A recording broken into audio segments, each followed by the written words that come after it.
Bueno, buenas tardes chicos. Vamos a ver derivadas parciales. Vamos a ver conmigo los ejercicios 1, 2, 3, 4 y 5. Del ejercicio 1 voy a hacer 5 incisos. El C, el G, el H, el I y el J. Empezamos con el C. Como vemos acá, tenemos una función que es polinómica. A, B, C, D, E, F son constantes. Es decir, que ¿cuál es la idea acá? Yo voy a derivar respecto a una variable primero y luego respecto a otra variable. Primero derivo respecto a x. Cuando derivo respecto a x, la variable y la tomo como si fuera una constante, ¿sí? Entonces, cuando derivo respecto a x, fíjense, me queda 2 por a por x. ¿Por qué?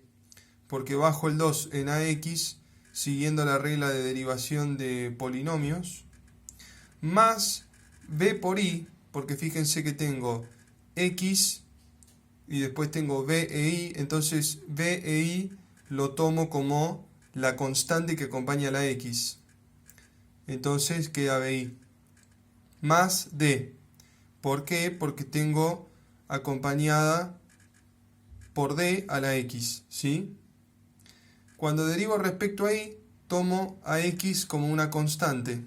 Entonces la derivada parcial de z respecto a i me queda b por x más más 2 por c por i más e. Vamos con el segundo ejemplo.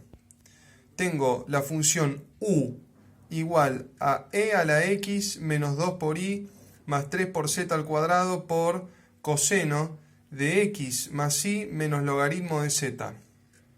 Para derivar esto respecto a las distintas variables, voy a tener que usar la regla del producto, ¿sí?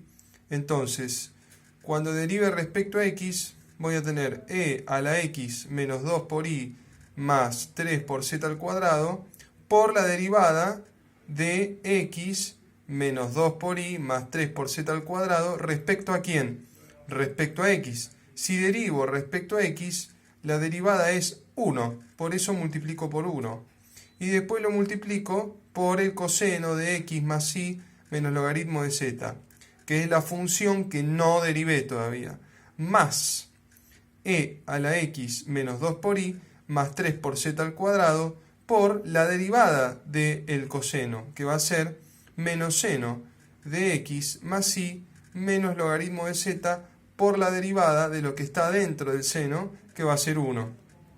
Entonces el resultado me queda así.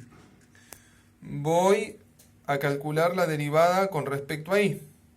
Tengo e a la x menos 2 por i más 3 por z al cuadrado por la derivada de lo que está en el exponente de la e con respecto a i, que es menos 2, por el coseno sin derivar, más e a la x menos 2 por i más 3 por z al cuadrado, eso sin derivar, por el coseno derivado, que va a ser menos seno de x más i menos logaritmo de z por la derivada respecto a i de lo que está dentro del seno, que va a ser 1.